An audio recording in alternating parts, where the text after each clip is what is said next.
Welcome, F1 enthusiasts, to another deep dive. Today we're really getting into the recent Formula One Italian Grand Prix 2025. Forget the podium for a second because we've got some fascinating stuff here looking beyond the main broadcast. We're talking insights from various reports, online chatter, press conferences. Our mission is to uncover those hidden stories, the controversies, the human moments. So yeah, buckle up. There's always more to Monza than you first see. Oh, absolutely. I mean, the official results, they barely scratch the surface, don't they? This deep dive, it lets us understand the intense pressure, those split-second calls, and just the raw passion, especially at a place like Monza. It's just steeped in history and emotion. Right. So let's start with Aston Martin. Fernando Alonso's suspension failure. Right. Wow, that was quite the image, wasn't it? Huge debate online immediately.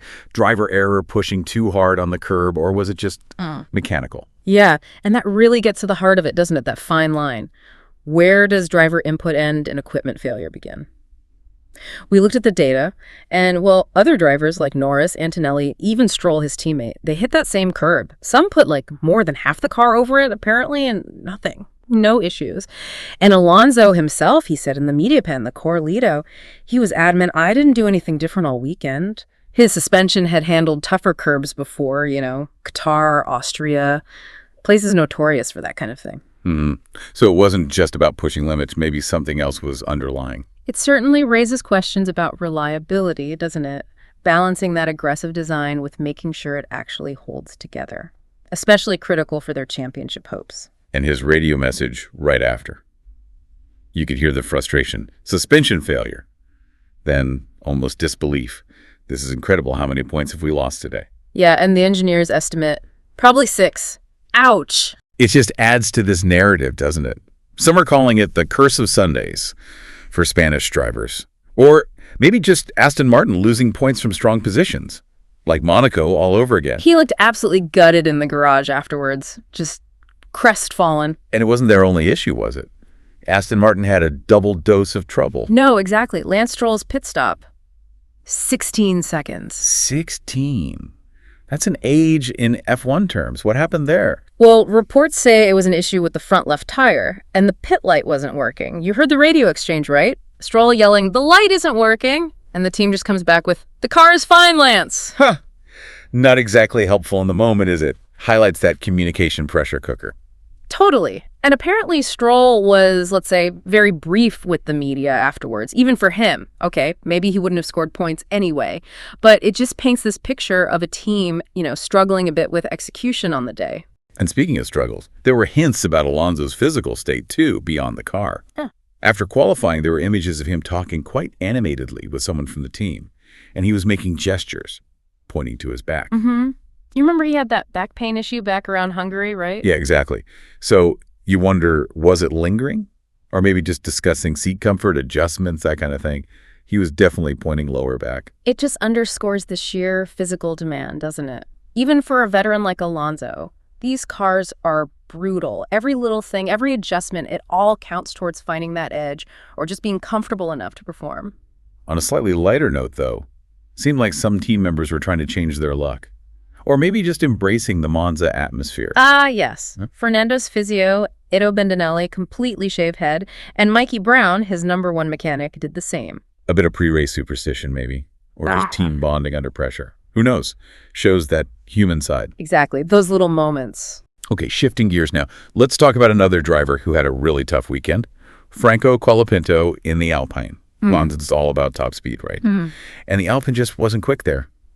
A difficult race was expected, but what happened after the checkered flag?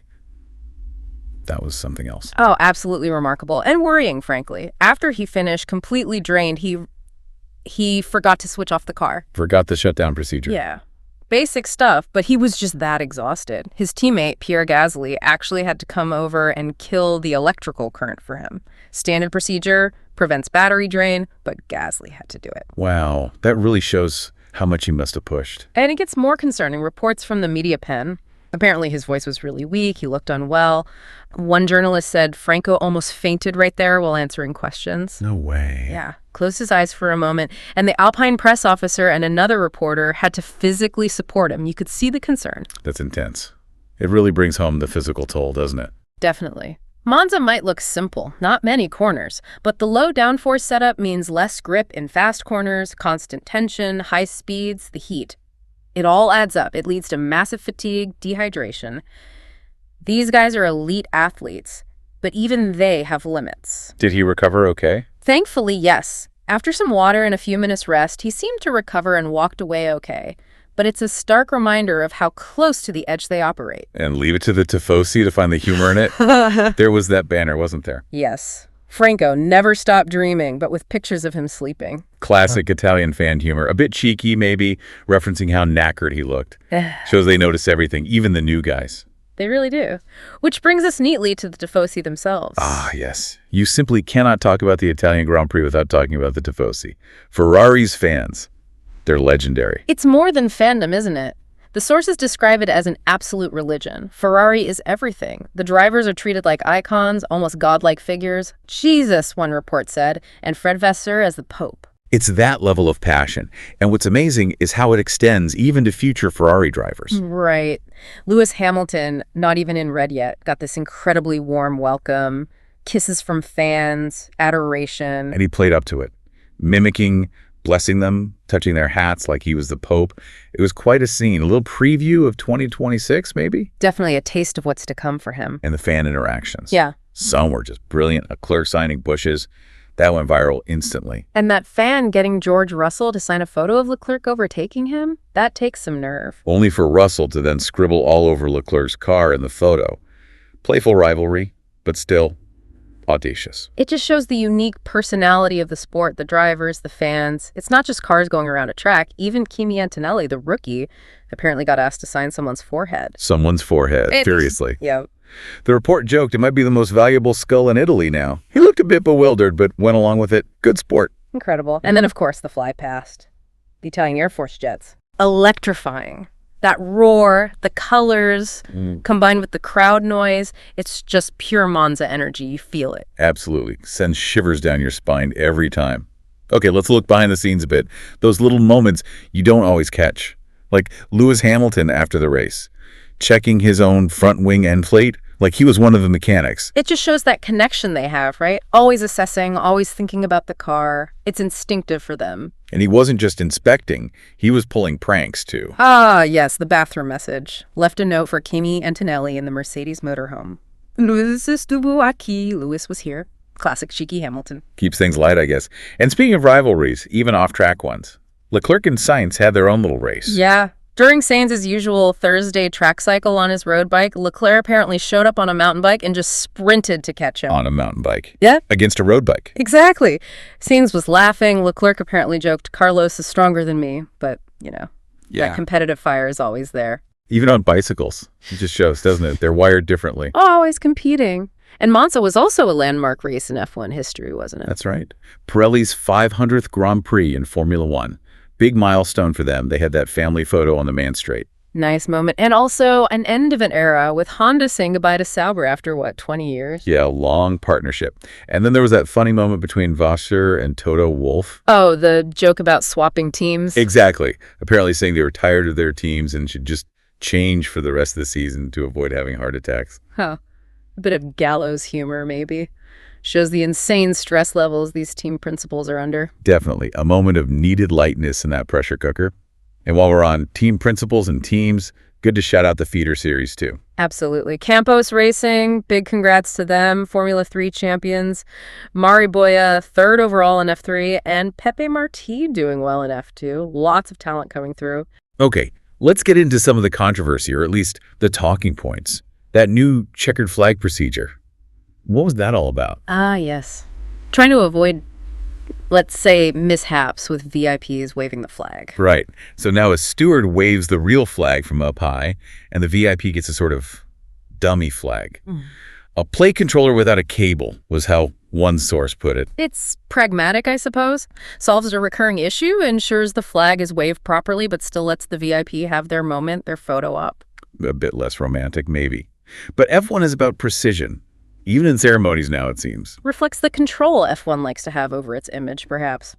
And speaking of control and precision, the McLaren team orders. Yeah. Norris finishing second, Piastri third. They swapped after Norris had a bad pit stop. The reports mention their rather robot smiles afterwards. Hard to read any actual rivalry there, very much the team line. But the fans reacted, didn't they? Norris apparently got some boos initially from the Tifosi. He did, yeah. Though later, when he greeted them, he got applause. Shows how fan sentiment can swing. But those team orders, strategically, you get it for the team points, but it always feels a bit off, doesn't it? From a pure racing perspective. It's that constant tension, isn't it? Team strategy versus raw competition. Fans connect with the drivers, the narrative, and team orders can feel like interference. Where does the responsibility lie? Team. Drivers. Tricky balance. But ultimately, despite all that, the day belonged to one man again. Max Verstappen. Another win. Closing that championship gap, relentless. And his reaction in the press conference when asked about the McLaren situation? Yeah. Absolutely classic Max. What did he say? How lazy I am to have to talk about this. Zero interest in getting drawn into anyone else's drama. Pure focus on his own race. That's him, isn't it?